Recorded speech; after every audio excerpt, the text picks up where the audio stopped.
everybody, and welcome to Full Range Wrestling Recap. I am your host, Most Valuable Pat, and today we are going to talk about Raw and SmackDown for 5/28 and 5/29 of 2018. And, well, let's just say this one wasn't actually that bad. They actually had a pretty decent Raw and SmackDown for first time in a while. Both shows were actually entertaining to watch, and I actually enjoyed both of them very much. So we're just gonna get right down to it. It was Memorial Day, and they had a really awesome video package for Memorial Day. If you guys haven't checked it out, go check it up on YouTube and watch it. It's a really cool video package that they did for all the troops and stuff like that. So thank you, vets, for Memorial Day, and thanks for everybody that's in the service and all that kind of stuff. That's serving their country overseas right now. All that kind of stuff. A lot of respect for you guys. But we start off with Finn Balor and Braun Strowman in the ring together, and for some stupid reason, Finn Balor slaps Braun Strowman, which is really stupid because Braun Strowman just kind of whoops his ass. And then it became another match between Braun Strowman and Finn Balor, and of course, Finn Balor won by DQ, but it was because Kevin Owens came out and actually interrupted the match, which was interesting and kind of a ridiculous idea that him and, it's cool to see Finn Balor versus Kevin Owens. I would rather see Kevin Owens versus Braun Strowman, but I don't know. That's just a discussion for another time. But after the match, they, for some reason, had Elias out there for like 10 minutes doing his stupid performance. And he was literally out there for like 10 minutes. It was really annoying. I don't know why he was out there. But Seth Rollins started coming out, and then he said he was going to do some stuff. And then Elias left, and then Jinder Mahal. It was supposed to be an Intercontinental title match between Jinder Mahal and Seth Rollins. And it was a good match, but Jinder Mahal won by DQ. And, still Intercontinental champion with Seth Rollins. But then after the match was over, Elias came out and hit Seth Rollins in the back with a guitar, old Jeff Jarrett style guitar stuff, which is cool. I think that's neat when they do that kind of stuff, going back, and repeating old times, things like that. Very neat. And so it's old Jeff Jarrett style guitar hitting. It's pretty sweet.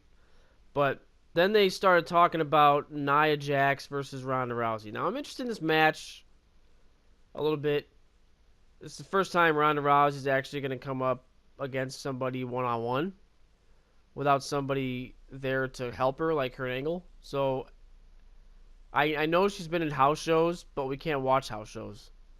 I don't know how she's going to be. It's like pretty much, they said that they didn't want to give her a title shot right off the bat. But then, for some reason, they gave her a title shot right off the bat. You're trying to tell me that there's nobody else in WWE that's a woman right now that can take on Nia Jax besides Ronda Rousey? It makes sense, but not right now. I think it would make more sense if they did it later on. But, I mean, they're doing it in Chicago. And I guess that we'll just see how good she does. I mean, if she impresses me as much as she did in WrestleMania, then I can say, okay, great. But, I don't know. It's just going to be kind of a weird thing if she screws up and then ends up winning the title anyway. But we'll have to see what happens. Then they had the Bray Wyatt and Matt Hardy versus the Ascension after that. And the Ascension is starting to grow on me a little bit because they're getting a little more serious. It just sucks that they have to actually go up against the tag team champions, which of course they're going to lose to. I really wish that they would actually give them a push because they're actually really talented and they're a good tag team instead of being with Tyler Breeze and Fandango like they were before on those stupid files or whatever they were called. I would rather see them get more serious because they are really good competitors, and so I want to see them actually do stuff. So, of course, Matt Hardy and Bray Wyatt won that match. And then they had a match between Bobby Roode versus Kevin Owens. And that match was actually really, really good. Those two guys really know what they're doing. I think they've had a history before in different organizations besides WWE when it comes to wrestling each other. So I'm pretty sure they knew each other's moves and knew each other's stuff. So that's pretty cool to see. Kevin Owens ended up winning the match. They just kind of rolled him up for the pin, for like a shocking pin. They're not. I don't think they're really using Bobby Roode very well. I know that they've had complaints about. I know Triple H has been complaining to Vince about not using Finn Balor very well, but I don't. I think they're doing the same thing to Bobby Roode. I mean, they get these guys that come up from NXT who are champions and shine in NXT, and they kind of just mess them up when they come with WWE. They have no idea what to do with them, and that doesn't really make a whole lot of sense to me. It kind of bugs me when they do that. I'm not a big fan of when they do that. I don't really understand why they do that. I kind of wish that they would just take the people that were in NXT, not give them a push right away. But I mean, how long has Bobby Roode been in WWE? Maybe almost a year, I'd say. Maybe less than that. When did he come up? SummerSlam? So August? So yeah, almost a year. So, if he came up in SummerSlam, I'm not positive. But it's been almost a year and he hasn't got a push. He had the United States Championship for a little bit, but now he's on Raw. And it seems like Raw is the place to go where people die. So, like, good competitors die. So, hopefully they change that because they brought in a couple people from SmackDown, like Kevin Owens and Bobby Roode and Jinder Mahal. Hopefully they can actually make them shine a little bit. But I don't know. We'll have to wait and see. And it looks like they kind of split between Sami Zayn and Kevin Owens now. Looks like they're kind of doing their own thing. And speaking of Sami Zayn, they did a stupid thing with him again where he comes out and quote unquote apologizes for doing what he did last week when it comes to introducing his sisters. That was kind of dumb, and the apology was kind of dumb. And I really don't understand why they put Bobby Lashley against him. It doesn't really make a lot of sense. I kind of wish they would have just pushed it where it's Bobby Lashley versus Brock Lesnar. Period. You know what I mean? Like, they don't show Bobby Lashley as being like this badass. They keep on doing these interviews with him. They keep on doing things like that. They're not really putting him in many matches. We didn't see him on SmackDown or on Raw today. So I don't, except for him when he came out and he talked about what Sami Zayn did. So we don't see him in matches. We just see him come out doing interviews and beating up Sami Zayn for like 5 seconds and he's done. I want to see Bobby Lashley actually compete for a championship quickly, but they're not doing it for some reason. They're putting him up against Sami Zayn. Don't really know what's up with that. So hopefully in the future we'll see Bobby Lashley versus Brock Lesnar. I think that's going to be a great match if they do that. Hopefully it's sooner rather than later. The next match was Chad Gable versus Drew McIntyre. Dude, this guy is a freaking beast. I don't like the fact that they're making it up against Chad Gable because I want him to see a push too. But I mean, I liked seeing Drew McIntyre, and he's one of those NXT guys that have come up and just dominated. And even if it's just like mid card stuff, what a match it's gonna be when it's gonna be him and Dolph Ziggler versus Bray Wyatt and Matt Hardy for the championships. Hopefully that's coming up sooner rather than later because I want to see that. I think it's going to be a lot of fun to watch because they're two hot tag teams and they should be able to just go in there and just destroy everybody. But they kind of remind me of Bludgeon Brothers on SmackDown. Dolph Ziggler and Drew McIntyre do. But SmackDown doesn't have another tag team that can compete with Bludgeon Brothers, in my opinion, at the moment, and Raw does. Matt Hardy and Bray Wyatt versus Drew McIntyre and Dolph Ziggler would be the match I would like to see. Usos are done. Revival is done. Did I say Arrival? Revival is pretty much not doing anything. I'm trying to think of other tag teams off the top of my head. The Bar is there. But it looks like for some reason they're going up against New Day. I want to see them go up against the Bludgeon Brothers. I think that would be a really good match to see. So I guess the Bar versus Bludgeon Brothers would be the best match to have at the moment. But I don't know when they're going to do that. It looks like the Bar is kind of taking a break. I haven't really seen them too much on SmackDown. But we'll get to that later. Next up was Curtis Axel and Bo Dallas did a Memorial Day Tag Team Barbecue, which ended up being a food fight, which is kind of stupid, so we're just going to skip over that. And they had the Money in the Bank Gauntlet match. The women's Money in the Bank Gauntlet match. And it had Bayley, Liv Morgan, Sarah Logan, Ruby Riott, Dana Brooke, Mickie James, and Sasha Banks. Bayley started off the match, pinned pinned Liv Morgan in like 2 seconds. And then Sarah Logan came down and lost to Bayley also. But then Ruby Riott came down and pinned Bayley. I don't understand what they're doing to Bayley, man. I mean, this woman is probably the best wrestler in women's wrestling at the moment, behind maybe like Asuka and Charlotte. And they're both on SmackDown. And they're just abusing Bayley. They're not giving her shit. Now, I don't know if there's trouble in the back or something like that, but I mean, come on. Bayley's a monster superstar. She's got the potential of being one of the best superstars on the roster, period. And you're just not using her correctly at all. She's not going to be in the Money in the Bank tag team match. It looks like she's going to be going up against Sasha again. And it's just stupid. It makes no sense. But in the end, it turned out that Sasha wins, and she's going to be in Money in the Bank. And if she wins Money in the Bank, she's going to grab the title and lose it at the next pay-per-view, just like she always does. And that was a huge mistake, I think, that they made with her last year when they had her go up against Charlotte like 6 times in a row and then lose and then win and then lose and then win and then lose and then win. It's like she's a 4-time tag team champion, but she's a 4-time women's champion, but she's a 4-time women's champion in a month. She won the title, she lost the title. She won the title, she lost the title. She won the title, she lost the title.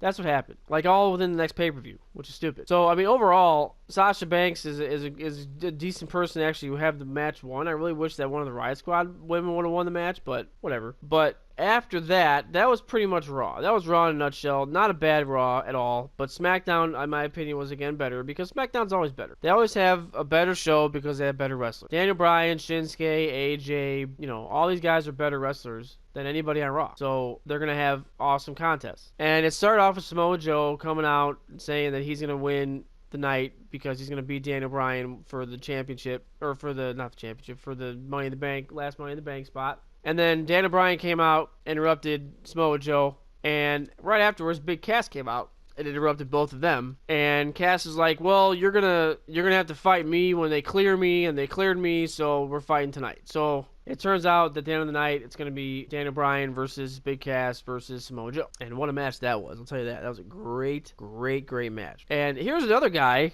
that I think the WWE is screwing up on. They had Shinsuke versus Ty Dillinger. And, not a bad match again, but they don't know how to use Ty Dillinger either. This guy came up from NXT hotter than I think anybody because he came in the Rumble, and then he came after that. And he was hot because everybody likes who he is. But nobody never gets used. I mean, these people, they don't know how to use these NXT people. And it really bugs the shit out of me because they don't know how to use these guys. And I feel bad for all these people that are coming up from NXT. They don't want to leave NXT because they're popular in NXT. They come up to WWE, they don't want to be there. I wouldn't want to be there either. Pathetic. Stupid. So Shinsuke ended up beating Ty Dillinger. Good match, though, from him. Congratulations with him. And then for some reason, they had a dance contest between Naomi and Lana. And it was the stupidest dance contest I've ever seen. And I'm not even going to talk about that. So then they had the Bar and the Miz versus the New Day. And we're still trying to figure out who's going to be part of the Money in the Bank from the New Day. We know it's going to be one of them. I'm kind of hoping that they do a triple threat match to see who's going to win and just have them go at it. But I don't know how it's going to work. I kind of want Big E to be the guy who's being the Money in the Bank because I don't think he's ever been in one. Kofi's been like 7. And Xavier's been in, 2, I think? So I want to see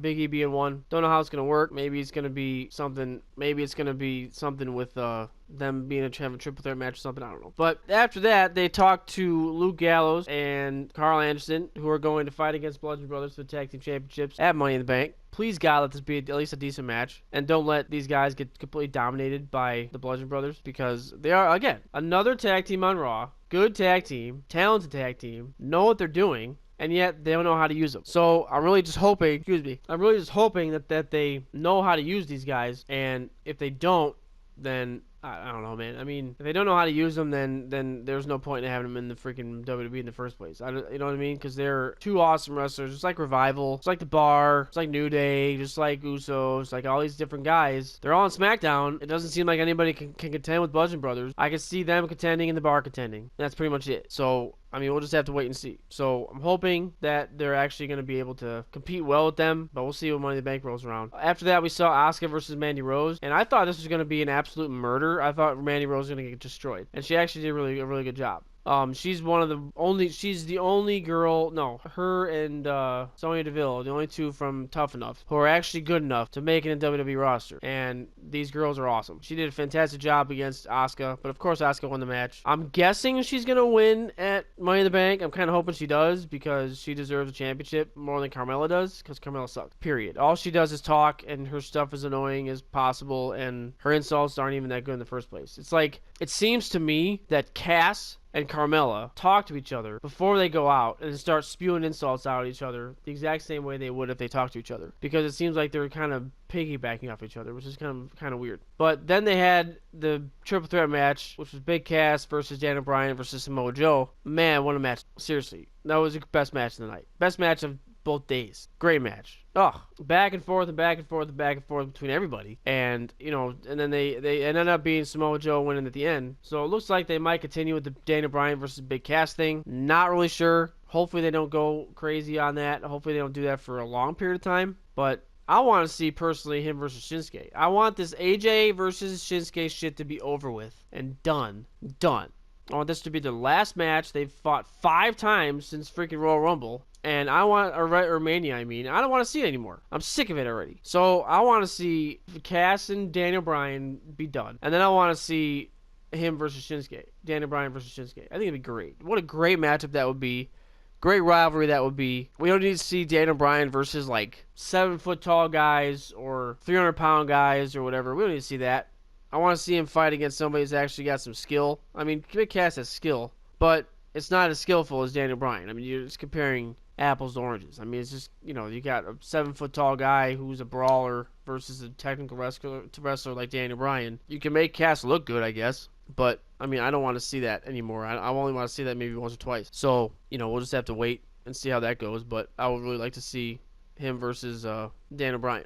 So we're going to move on to the rumor part of our little day here, and there's a couple things that I kind of want to check out and let you guys know about in case you guys haven't read the rumor mills from Cage Side Seats, which is where I get all my rumors from. Just so you guys know, if you want to read all these things, it's cagesideseats.com, and it's called Rumor Roundup. You can check them all out. Every day they come out with rumors. Some of the rumors that are rolling around these days is that WWE is starting pay-per-view shows an hour earlier, and they're not expected to go the full 4 hours for each B-level event. Most likely ending at 10:30 Eastern Time. Thank God. Fox was interested in purchasing SmackDown, and they didn't get it.